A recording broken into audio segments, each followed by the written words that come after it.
प्रधानमंत्री नरेंद्र मोदी ने कोरोना महामारी को बताया अदृश्य दुश्मन। कहा, हम लड़ेंगे और जीतेंगे कोरोना से। कालाबाजारी करने वालों पर राजस्थान सरकार करेगी सख्त कार्रवाई। मुख्यमंत्री अशोक गहलोत ने कहा, ऐसे लोगों की शिकायत करें।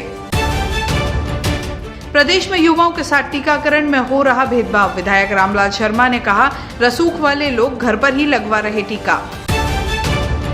ईद उल फितर का पर्व देश भर में मनाया गया सादगी से। कोरोना काल में घरों से ही अदा की गई नमाज। देश में कोरोना का कहर लगातार जारी है। इस बीच देश के प्रधानमंत्री नरेंद्र मोदी ने 9.5 करोड़ से ज्यादा किसानों के खातों में 19,000 करोड़ रुपए से ज्यादा की राशि ट्रांसफर की। वीडियो कॉन्फ्रेंसिंग के जरिए प्रधानमंत्री मोदी ने किसानों को संबोधित किया और इसी मौके पर कोरोना के खिलाफ लड़ाई में हिम्मत रखने को कहा। प्रधानमंत्री मोदी ने कहा कि कोरोना महामारी देश का एक अदृश्य दुश्मन है जो बहरूपिया भी है।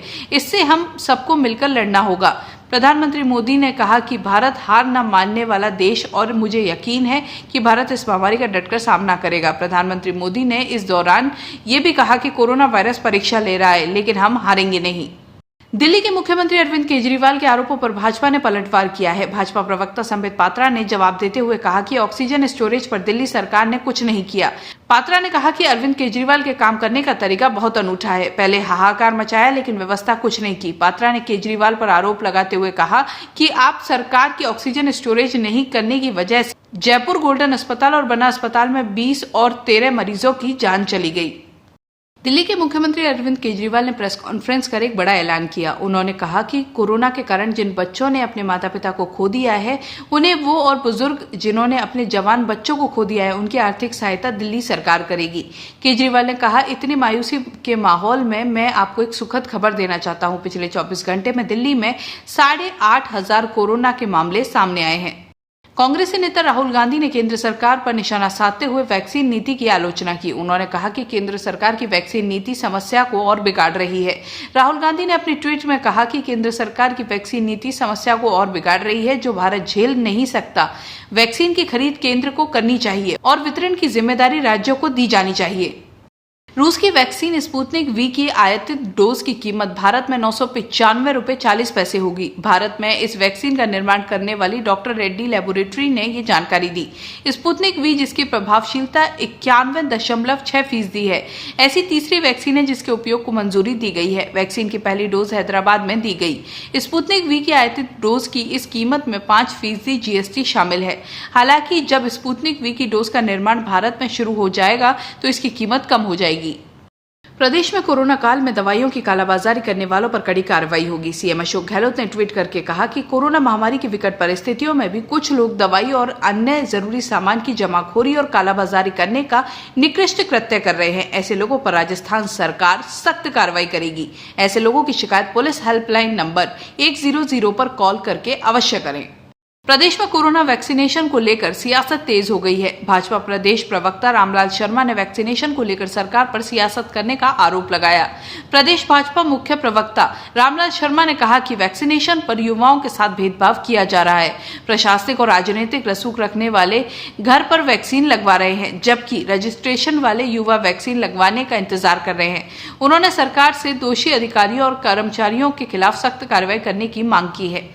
राजस्थान हाईकोर्ट ने राज्य सरकार से पूछा है कि निजी कॉलेज स्थापित करने के लिए शहरी और ग्रामीण क्षेत्रों की भूमि के आकार में अंतर क्यों रखा गया है।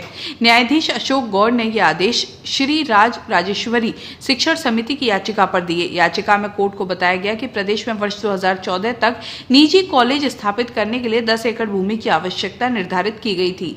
वहीं अब राज्य सरकार ने शहरी और ग्रामीण क्षेत्रों के लिए अलग अलग आकार की भूमि होना निर्धारित किया है। याचिका पर सुनवाई करते हुए एकल पीठ ने संबंधित अधिकारियों को नोटिस जारी कर तलब किया है। प्रदेश में भगवान परशुराम की जयंती और अक्षय तृतीया का पावन पर्व मनाया गया। मुख्य सचेतक डॉक्टर महेश जोशी के आवास पर परयज्ञ हवन और शांति पाठ का आयोजन हुआ। हवन में डॉक्टर जोशी ने सपत्नीक परिजनों और निजी स्टाफ के साथ आहुति दी। उन्होंने देश प्रदेश में कोरोना के कहर से मुक्ति दिलाने के लिए परमपिता परमात्मा से प्रार्थना की। यज्ञाचार्य पंडित पुरुषोत्तम गौड़ ने 5 विद्वानों के साथ यज्ञ हवन और शांति पाठ कराया। भगवान विष्णु के 6वें अवतार भगवान परशुराम की जयंती सादगी के साथ मनाई गई। हालांकि कोरोना के चलते बड़ी संख्या में होने वाले मांगलिक कार्य इस बार नहीं हुए। वहीं परशुराम जयंती पर सर्व ब्राह्मण महासभा की ओर से जयपुर बनी पार्क स्थित कार्यालय पर वैदिक मंत्रों के साथ पंचामृत अभिषेक और पूजा अर्चना हुई। इस दौरान राष्ट्रीय अध्यक्ष पंडित सुरेश मिश्रा सहित अन्य लोग मौजूद रहे। मंदिरों में शस्त्र और शास्त्र के ज्ञाता भगवान का विधिवत पूजन अर्चना की गई। विप्र बंधुओं द्वारा घरों में रहकर पूजन किया गया। इस अवसर पर जरूरतमंद लोगों को मास्क, सैनिटाइजर, भोजन के पैकेट वितरित किए गए। आज भगवान परशुराम जी का जन्मोत्सव है, अक्षय तृतीया का दिन है और हमारे 30 त्योहारों में सबसे बड़ा उत्सव के रूप में इसको मनाते हैं। आज हम सब लोगों ने, विशेषकर ब्राह्मण समाज के सभी लोगों से हमने आग्रह किया था कि परशुराम जयंती पर इस वर्ष हम लोग अपने घरों पर भगवान परशुराम जी की पूजा अर्चना करें। लोगों ने अपने अपने घरों पर भगवान परशुराम जी का जन्मोत्सव मनाया। साथ ही हम लोगों ने ये भी आग्रह किया है कि शाम को अपने घरों पर दीपक जलाएं। तो शाम को सब अपने घरों पर दीपक जलाएंगे। इस बार सामूहिक आयोजन, क्योंकि कोरोना काल है, हम लोगों ने तय किया कि इस बार कोरोना काल में अपने घरों पर उत्सव मनाएं, घरों पर भगवान की पूजा अर्चना करें, घर पे शाम को दीपक जलाएं और उत्सव के रूप में भगवान परशुराम जी की जयंती को मनाएं। और भगवान परशुराम जी से आग्रह करें कि हम सबको सद्बुद्धि दे, कोरोना काल में संकट से हमारी मुक्ति हो और हम सब लोगों को निश्चित रूप से आनंद की प्राप्ति हो। इस भावना के साथ इस बार सर्व ब्राह्मण महासभा ने पूरे देश भर के अंदर ब्राह्मण समाज के लोगों से अपील की थी और इस अपील का बड़ा सार्थक परिणाम भी निकला। सब लोगों ने अपने घरों में ही भगवान परशुराम जी की पूजा अर्चना का आयोजन किया है। जयपुर शहर के आराध्य मंदिर श्री गोविंद देव जी में अक्षय तृतीया पर ठाकुर जी श्री जी का अभिषेक स्नान हुआ। इसके पश्चात ठाकुर श्री जी को विशेष चंदन लगाया गया। इसके पश्चात केसरिया रंग की नई धोती, दुपट्टा पोशाक धारण करवाई गई और विशेष अलंकार श्रृंगार किया गया। ठाकुर श्री जी को शीतलता प्रदान करने के लिए फव्वारा चलाया गया। जैन धर्म के प्रथम तीर्थकर भगवान आदिना के प्रथम पारणा दिवस भक्तामर श्रोत किए गए।